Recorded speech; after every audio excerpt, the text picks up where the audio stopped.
आप सभी को सादर प्रणाम। आइए हम अपनी कक्षा का आरंभ करते हैं।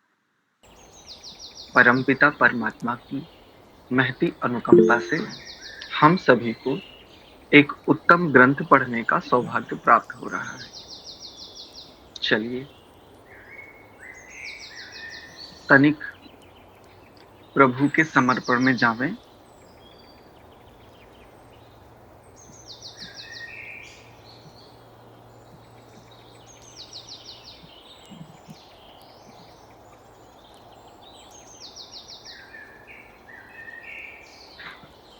परमपिता परमात्मा जो हम सभी के सर्वश्रेष्ठ प्रतिक्षण प्रतिपल अंगी संगी साथी मित्र सखा हितैषी अनंत उपकारों की वर्षा सदैव करने वाले मुझ आत्मा को मेरे होने का बोध कराने हेतु अहंकार आदि साधन प्रदान कर अपनी कृपा से अत्यंत उपकृत करने वाले परम प्रभु।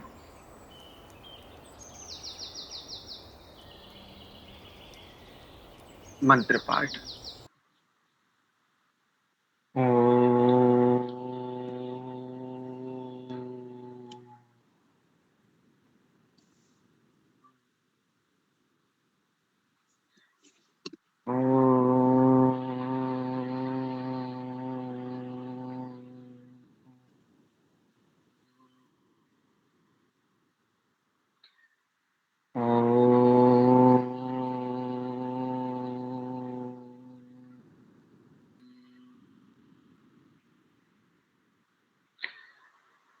ओम सहना भवतु सहनौ भुनक्तु सह वीर्यं करवावहै तेजस्विनावधीतमस्तु मा विद्विषावहै। ओम शांत शांत शांति। ओम आप सभी का पुनश्च हार्दिक स्वागत एवं अभिनंदन। संस्कार विधि स्वाध्याय की इस कक्षा में हम प्राक कथन पर विचार कर रहे हैं। जी नमस्ते।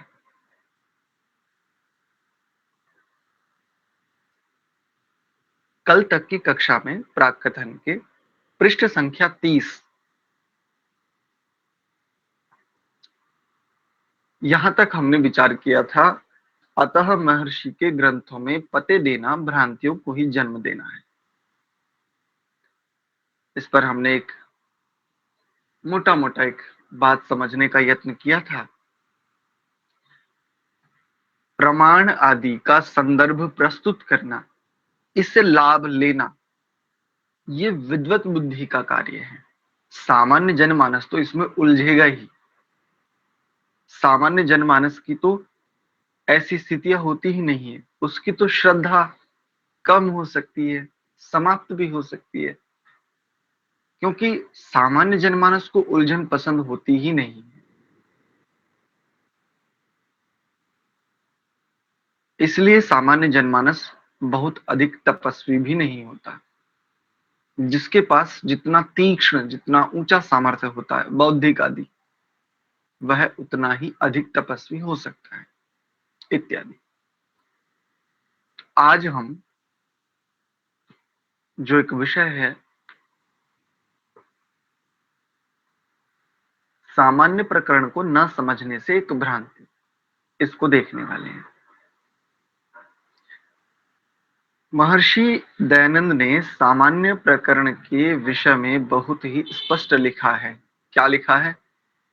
इससे सामान्य विषय जो कि सब संस्कारों के आदि और उचित समय तथा स्थान में अवश्य करना चाहिए, वह प्रथम सामान्य प्रकरण में लिख दिया है।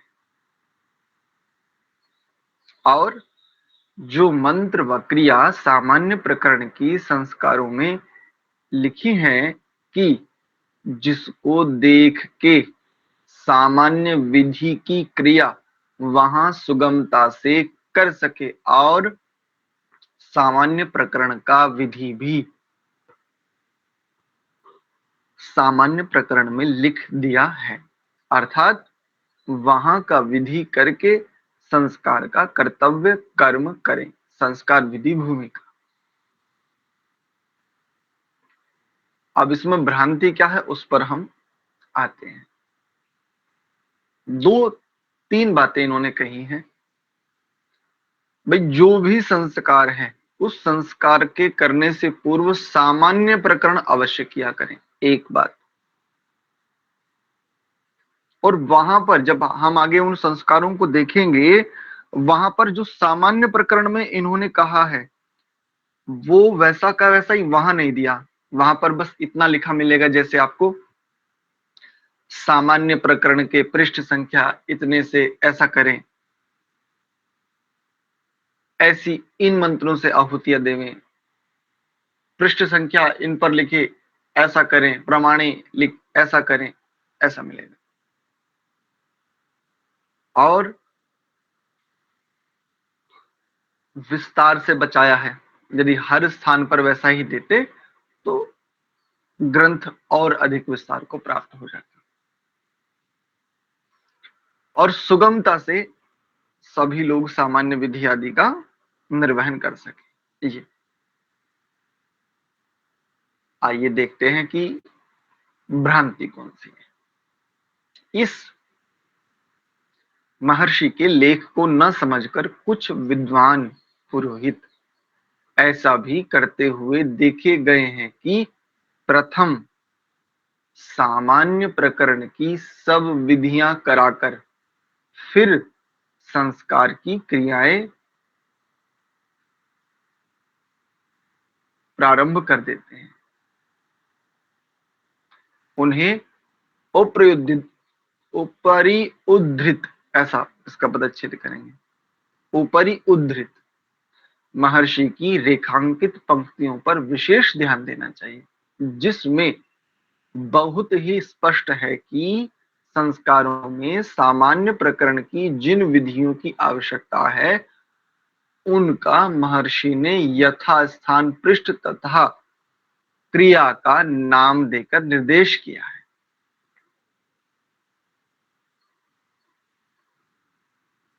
अतः उचित स्थान व समय पर उन विधियों को करना चाहिए, अन्यथा संस्कारों में पृष्ठ तथा क्रियाओं के नाम लिखने की क्या आवश्यकता थी।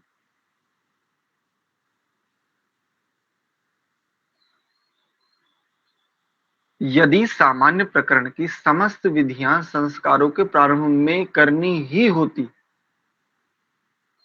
सामान्य प्रकरण की समस्त विधियां सभी संस्कारों की, यहां पर सभी शब्द ले लीजिए, आपकी पुस्तक में नहीं होगा, नोट कर लीजिए इसमें, तो सरलता और स्पष्टता आ जाएगी। यदि सामान्य प्रकरण की समस्त विधियां सभी संस्कारों के प्रारंभ में करनी ही होती, सामान्य प्रकरण की समस्त विधियां समस्त संस्कारों के प्रारंभ में करना महर्षि के लेख के सर्वथा विरुद्ध है।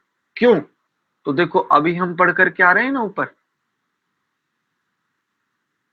इससे, यहां से देखिए, इससे सामान्य विषय जो कि सब संस्कारों के आदि और उचित समय, ये वाली जो पंक्ति है ये ध्यान देने योग्य है। उचित समय तथा स्थान में अवश्य करना चाहिए। सब संस्कारों के आदि तो लिखा है, लेकिन क्या लिखा है आगे, इसको भी इसके साथ जोड़िए, उचित समय तथा स्थान। इससे ये संगति लगती है कि प्रत्येक संस्कार में सामान्य प्रकरण का विधान नहीं है। जैसे आपके मन में ही आ सकता है कि भाई ये बात अभी थोड़ी समझ नहीं आ रही है, जैसे अंत्येष्टि संस्कार, जैसे शांति यज्ञ। सामान्य प्रकरण का संपूर्ण भाग शांति यज्ञ में नहीं होता, प्रायः अंत्येष्टि में सामान्य प्रकरण का कोई भाग लिया ही नहीं जाता वहां, मुख्य रूप से, इत्यादि। और कई विद्वान क्या करते हैं, सभी में प्रथम जो सामान्य प्रकरण में इन्होंने कहा है उसको भी करा करके फिर संस्कार का आरंभ कराते हैं। उस पर ये ध्यान देना चाहते हैं।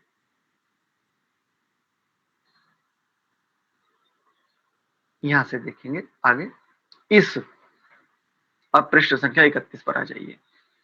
भ्रांति का जन्म कतिपय नामकरण व अन्नप्राशन संस्कारों में महर्षि लिखित संपूर्ण विधि करके शब्दों से भी हुई है। मुख्य रूप से स्पष्टीकरण भी दिया कि जो नामकरण संस्कार है ये, और अन्नप्राशन, इसमें संपूर्ण विधि करके ऐसे शब्दों का प्रयोग मिलता है।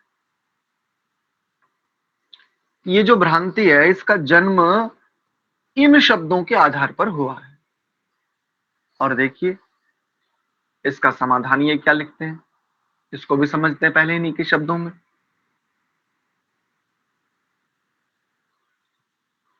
किंतु यदि महर्षि का यह भाव होता तो उसी के आगे सामान्य प्रकरण की विधियों को पुनः न लिखते, जैसा कि अन्य संस्कारों में उन्होंने लिखा। पृष्ठ संख्या ये प्रमाणे ऐसा करें, ऐसा अवश्य लिखते। अतः वहां संपूर्ण शब्द सापेक्ष ही है। अतः विद्वान पुरोहितों को संस्कार में महर्षि द्वारा लिखित यथा निर्दिष्ट, जैसा उन्होंने निर्देश किया है। निर्दिष्ट का अर्थ यहां पर लेंगे, यथा का अर्थ लेंगे जैसा, और निर्दिष्ट का अर्थ लेंगे निर्देश किया गया इनके द्वारा, ऐसा। विधियों का ही अनुसरण करके एक रूपता अपनानी चाहिए। प्राय एक तर्क आ जाता है, नहीं नहीं कर सकते हैं, इसमें क्या बात है, ठीक है कोई बात नहीं आप कर लीजिए। जैसा कि पिछले दिनों भी एक प्रश्न एक बहन ने किया था कि आचार्य जी कुछ मंत्र कम अधिक आगे पीछे हो जाए तो कोई समस्या तो नहीं है। तो बस हमने उसका एक बाद में भी एक समाधान दिया था कि एक रूपता भंग हो जाती है, एकता भंग हो जाती है। वेद की आज्ञा संगच्छध्वम संवदध्वम सम वो मनांसी जानताम। निसंदेह बुद्धि का सामर्थ्य बहुत बड़ा है। महतत्व रूपी जो व्यवस्था है, जिसको आप बुद्धि तत्व के रूप में भी जानते हैं, ये बहुत सामर्थ्यशाली है। मन का सामर्थ्य भी अपार है, इसका पार नहीं पा सकते। ये नेदम भूतम भुवनम भविष्यत परिगृहीतम अमृतेन सर्वम ये न यज्ञस्तायते सप्त होता। देखो कैसे कैसे मंत्र, कैसे कैसे शब्दों से मन के विषय में वेद कहता है। तो निसंदेह विद्वत बुद्धि का, विद्वत मन का, विद्वत अंतःकरण का सामर्थ्य भी बहुत अधिक हो सकता है। सामर्थ्य अधिक होने पर भी यदि संयम में रहे, ये विद्वान की गरिमा है, ये पुरोहित की गरिमा है।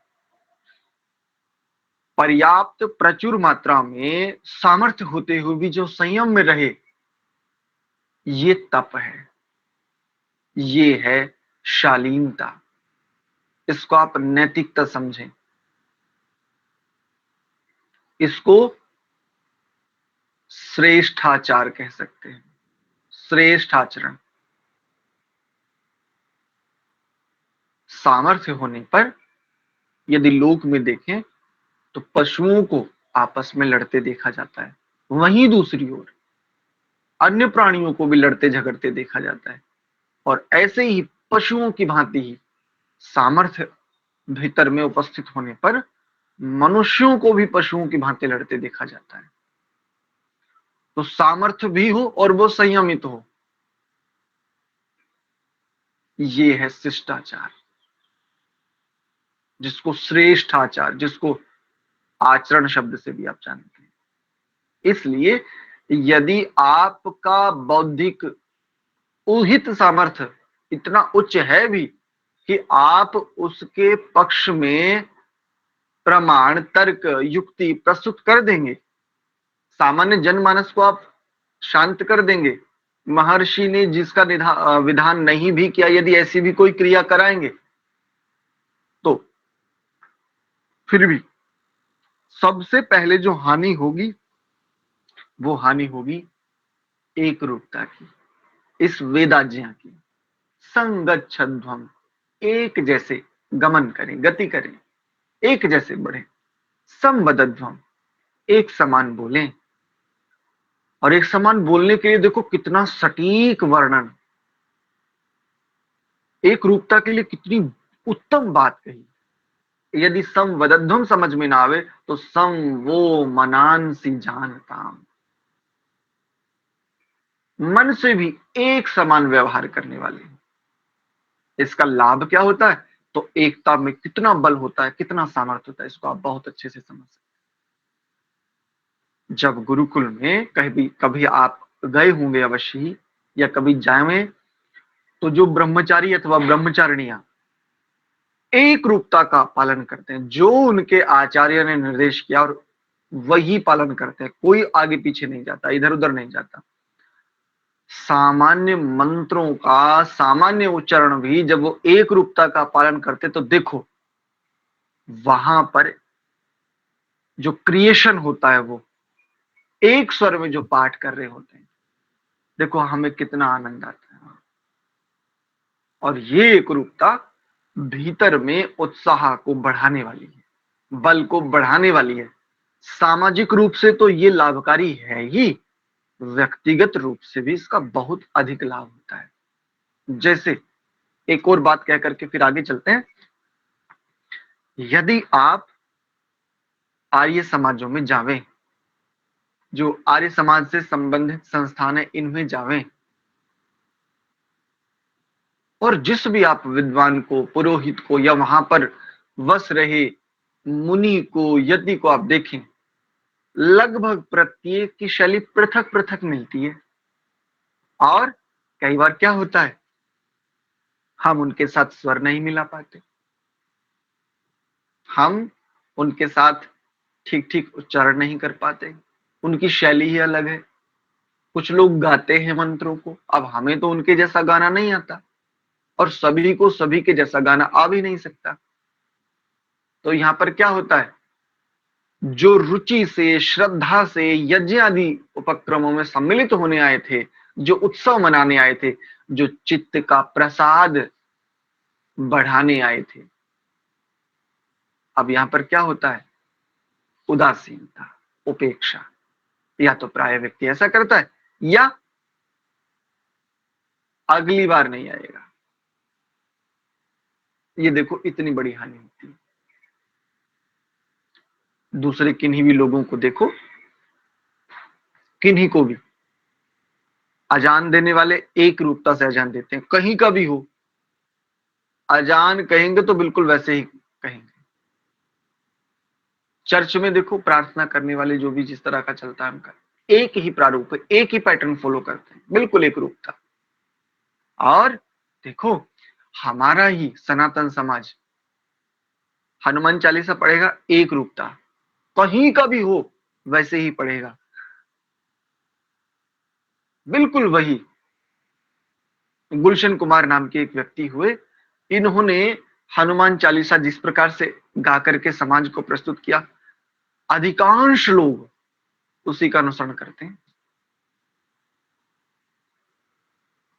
किसी भी भजन को ले लीजिए, किसी भी गीत को ले लीजिए, एक रूपता से, जैसे श्री गुरु चरण सरोज रज यहां से वो आरंभ करते हैं।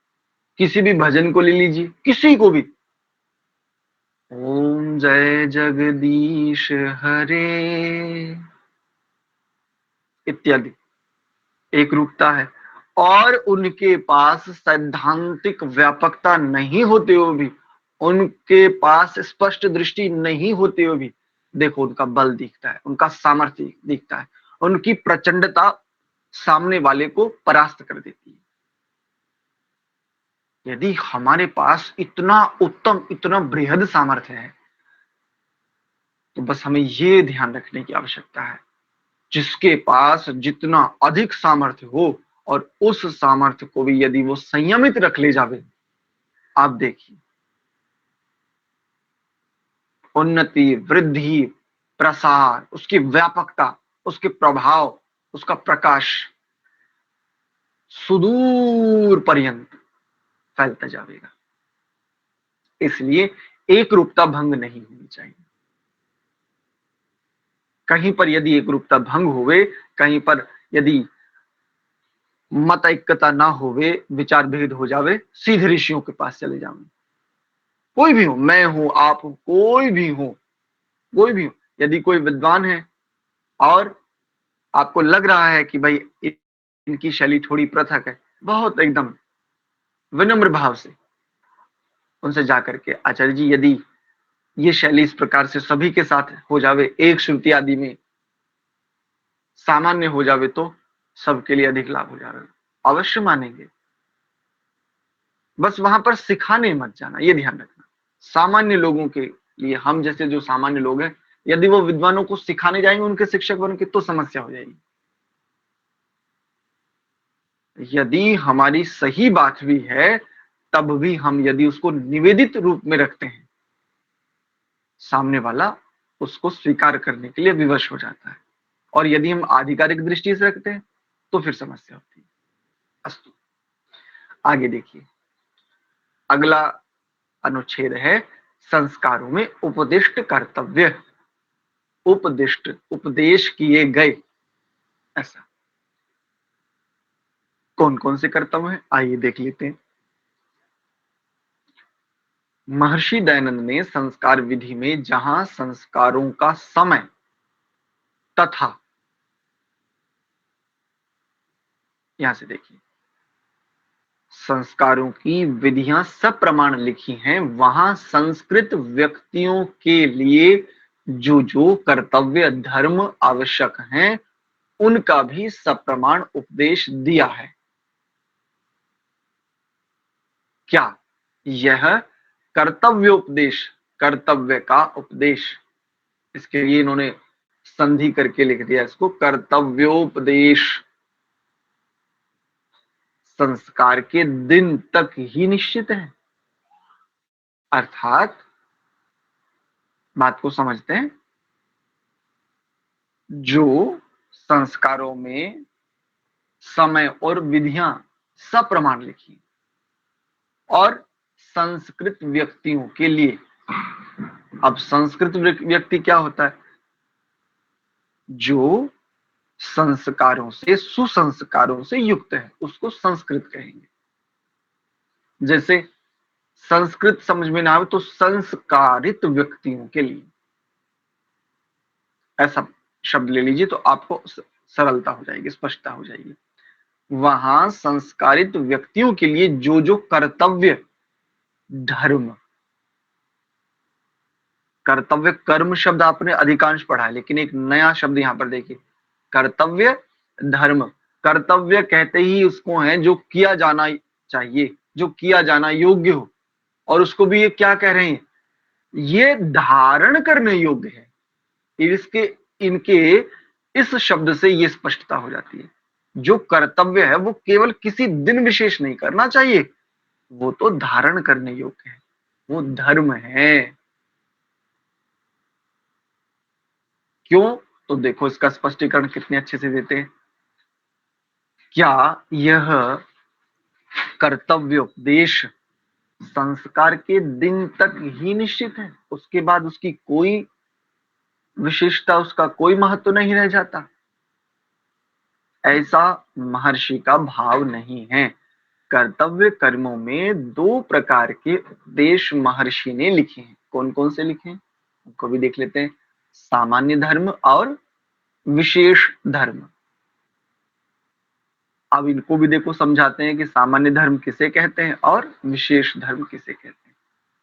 सामान्य कर्तव्य, कर्तव्य शब्द कहें, धर्म शब्द कहें, अर्थ वही लेना, प्रकरण के अनुसार समझते चलना। ऊपर इन्होंने कर्तव्य धर्म कहा और यहां पर ये कर्तव्य कह रहे हैं, ठीक है, तो संशय में नहीं आना। जैसे इन्होंने कहा कि दो प्रकार के कर्मों के उपदेश हैं और फिर यहां पर क्या करें, होना चाहिए था सामान्य कर्म और विशेष कर्म, लेकिन ऊपर प्रतिज्ञा की कर्तव्य कर्मों के दो प्रकार के उपदेश और नीचे शब्द के रूप में क्या दिया, सामान्य धर्म और विशेष धर्म।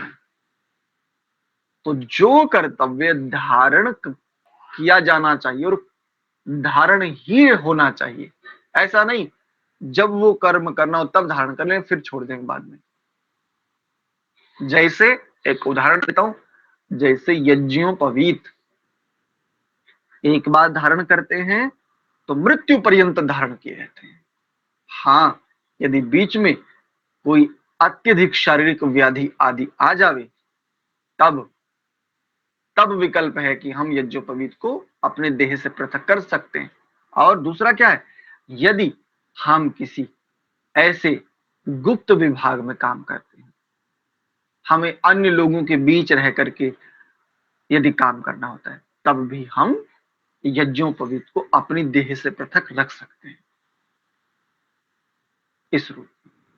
तो जैसे यज्ञोपवीत एक बार, यज्ञोपवीत रूपी जो कर्तव्य कर्म एक बार कर लिया तो आजीवन धारण जैसे रहेगा, ठीक ऐसे ही जो दो प्रकार के धर्म है, सामान्य धर्म और विशेष धर्म, यदि एक बार इनको धारण कर लिया, अब ये कर्तव्य कर्म जो आपने धारण किया है आज, ये आजीवन धारण होना चाहिए। देखो इसके समाधान के रूप में, इसके स्पष्टीकरण के रूप में इनके क्या शब्द है।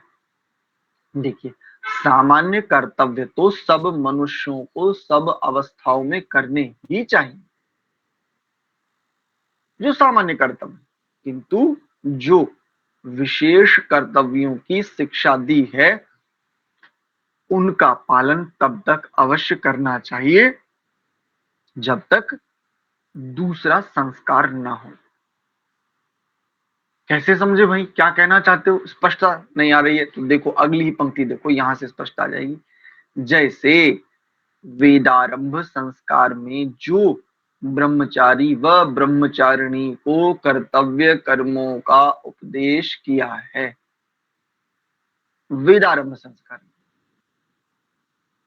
उसका पालन तब तक विधिवत करना चाहिए जब तक दूसरा संस्कार ना हो जाए। अब वेदारंभ संस्कार होता है तो इस संस्कार के उपरांत कौन सा संस्कार आता है किसी को स्मरण?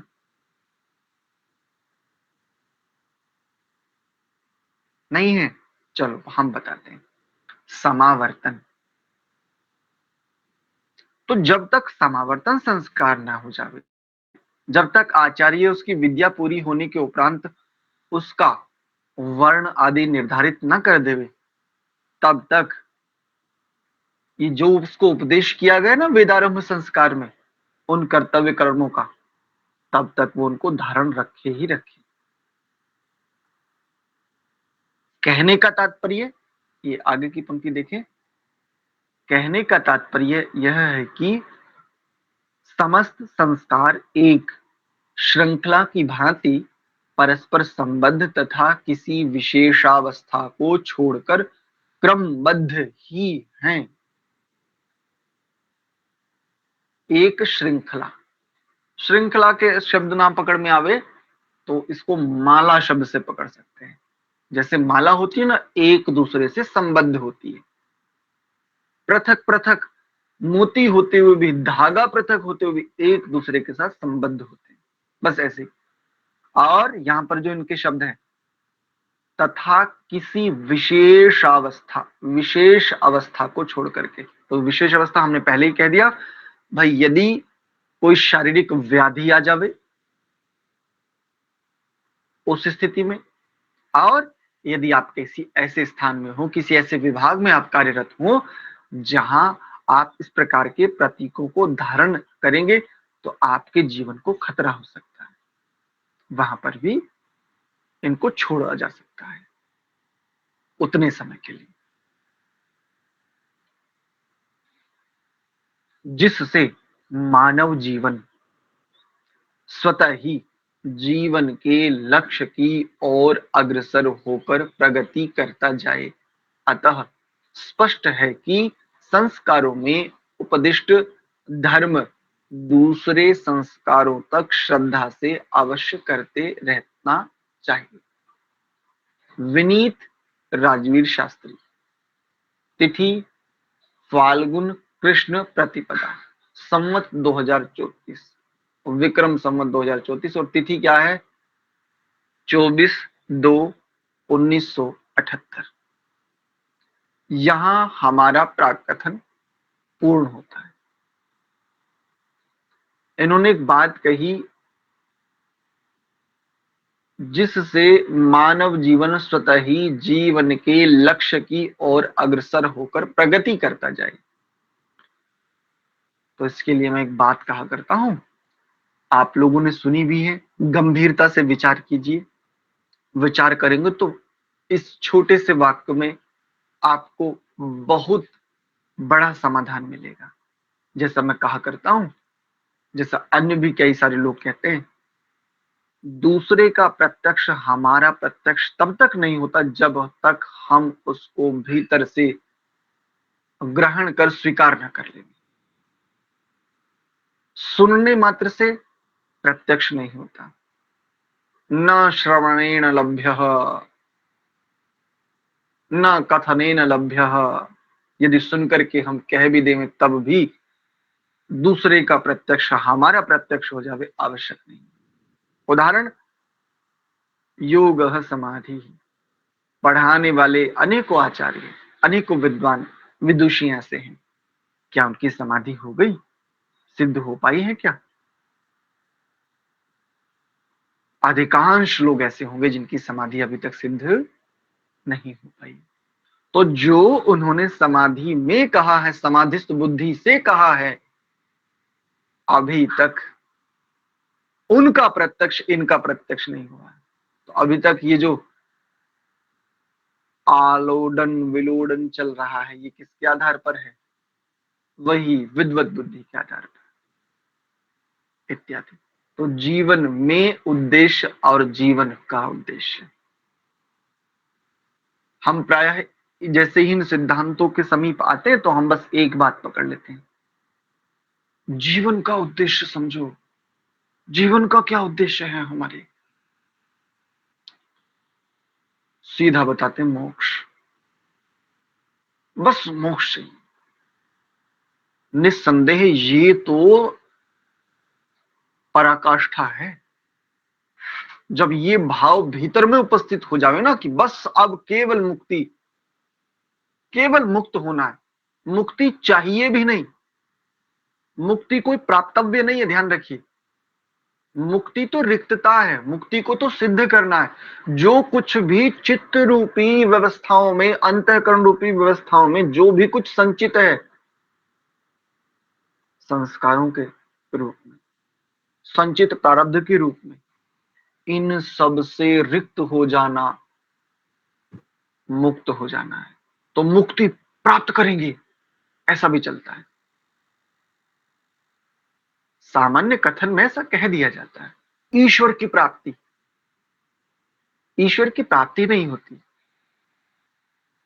ईश्वर तो प्राप्ति ही है, सदैव प्राप्त है, सभी को प्राप्त है, बस सिद्ध करना है। जैसा हमने आज प्रार्थना में कहा, प्रभु की कृपा से आत्मा है, मैं हूं, ये जो बोध हो रहा है ये भी प्रभु की कृपा से ही हो रहा है। यदि अंतःकरण में ये जो अहंकार नामक साधन प्रभु न देवे, आत्मा को इसके होने का भी बोध नहीं हो सकता। इस रूप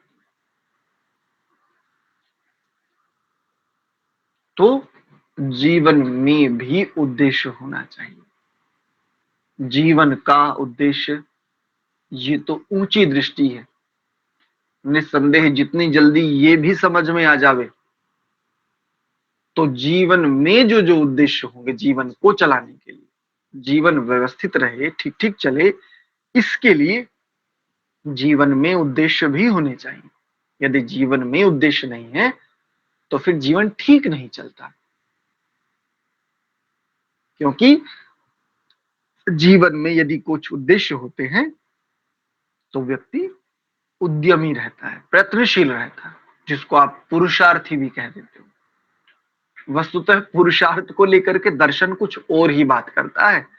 पुरुष कहते हैं आत्मा को, और उसका जो प्रयोजन है, आत्मा का जो प्रयोजन है, मुख्य प्रयोजन, उसको पुरुषार्थ शब्द से कहा जाता है। जैसे आप एक शब्द भी सुनते हैं, पुरुषार्थ चतुष्टय, और उसमें क्या लेते हैं? धर्म, अर्थ, काम और मोक्ष। तो देखो, पुरुष के अर्थ का, पुरुष के प्रयोजन का जो ये चतुष्टय है, इसमें भी क्या स्पष्टता से है? जीवन में उद्देश्य, और जीवन में उद्देश्य के साथ फिर क्या सिद्ध हो जाएगा? जीवन का उद्देश्य। तो धर्म, अर्थ, काम, क्या ये तीनों जीवन में उद्देश्य नहीं है? निस्संदेह है। और जीवन का उद्देश्य अर्थात चेतना का जो अंतिम लक्ष्य है, तो निरंतर हम अग्रसर होते जाएंगे, होकर प्रगति ही करते जाएंगे।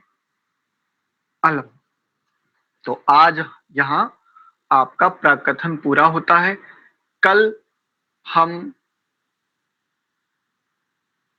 संस्कार विधि की भूमिका का आरंभ करेंगे। तो कल से हम और अधिक गंभीरता, सजगता आदि के साथ आगे बढ़ेंगे। यदि आज तक जितना विषय हमने देखा, इससे संबंधित यदि किन्हीं का कोई प्रश्न है तो आप पूछ सकते हैं। जी नमस्ते आचार्य जी। जी नमस्ते। अंत में दो वाक्य है, अतः स्पष्ट है कि संस्कारों में, ये दूसरे संस्कारों का मतलब है, दूसरे बोल तो ये 16 संस्कारों में से ही है ना? हाँ, ऊपर स्पष्टीकरण तो दिया था। जैसे वेदारंभ संस्कार में उपदेश दिया आचार्य ने। अब जब तक वेदारंभ के बाद जो संस्कार होना है, जैसे समावर्तन है, उसके बाद यदि कोई गृहस्थ आदि में जाना चाहे तो उसके लिए संस्कार, तो जब तक दूसरा संस्कार ना हो जाए तब तक जो वर्तमान में संस्कार हुआ इसका तब तक पालन करता जावे, ऐसा। जी जी ठीक है जी, समझ में आया। धन्यवाद। चलिए, अन्य किसी का कोई प्रश्न नहीं है तो एक बार प्रभु को स्मरण कर उनके निज नाम का उच्चारण करते हैं और कक्षा को यही विराम देते हैं। अच्छा, एक निवेदन करूंगा छोटा सा विराम देने से पूर्व। चलो, ये तो हमने प्राकथन देखा था। यद्यपि प्राकथन का एक अपना बहुत महत्व है, इसको देखने से बहुत सारी बातों की हमें स्पष्टता आ गई है। किंतु अब जब कल से संस्कार विधि का आरंभ होने वाला है, तब आप गंभीरता से विषय के साथ जुड़िए। आपके प्रश्न आने चाहिए। आपकी जानकारी के लिए मैं एक बात कहता हूं, मैं जो ये हम स्वाध्याय करते हो और इनकी जब मैं रिकॉर्डिंग देखता हूं, मुझे स्पष्टता से समझ में आता है कि यहाँ पर आपका कितना सरल प्रश्न, मतलब कितनी सरलता से स्पष्ट हो रहा है कि ये प्रश्न आना चाहिए, ये विषय स्पष्ट ही नहीं हुआ। मैं प्रायः कह जो पुस्तक ये प्राकथन में लिखा है उसको पढ़ करके उस पर सामान्य चर्चा कर आगे बढ़ जाता हूं। यदि आप गंभीरता से जुड़े ना, ऐसा हो नहीं सकता कि वहां पर प्रश्न ना हो। जैसे कल ही जो 21वीं कक्षा है, अभी जिसको पब्लिश करेंगे, उसमें मैं देख रहा था, ऐसी पिछली भी कई सारी कक्षाएं नहीं, वहां स्पष्टता से जो पढ़ा गया विषय, उसके समाधान के लिए, उसको ठीक प्रकार से स्पष्टता के लिए मैंने स्पष्टीकरण दिया ही नहीं। और मैं प्रायः ऐसा ही करता हूं।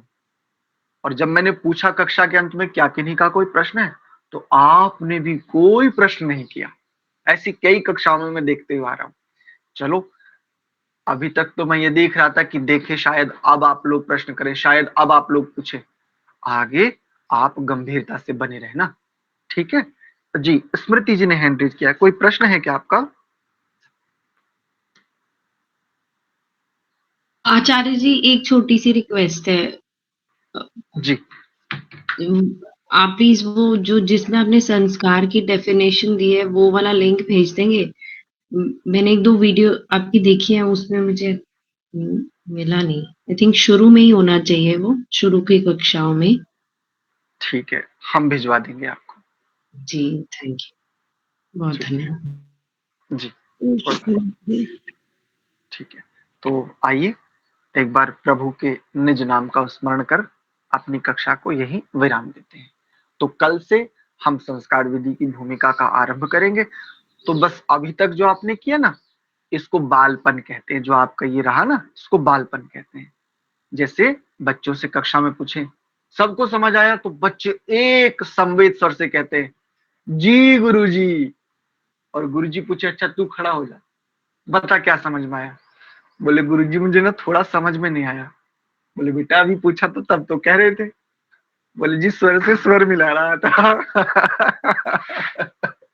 तो ये बालपल अब आगे नहीं करना, ठीक है? विषय के साथ गंभीरता से संबद्ध होते हुए जहां पर प्रश्न आ जावे, जहां स्पष्टीकरण मैं छोड़ता हूं, प्राय मैं स्पष्टता से कह रहा हूं, स्पष्टीकरण में छोड़ता हूं कि आप लोग उसके साथ जुड़ें, आपको समझ में आवे, उसको समझने की चेष्टा करें। लेकिन आप लोग प्रायः नहीं करते, और जो करते भी हैं उनके प्रश्न उससे संबंधित बहुत कम होते, बहुत सरल प्रश्न होते हैं। तो आगे इस बात का हम सब ध्यान रखेंगे। चलिए,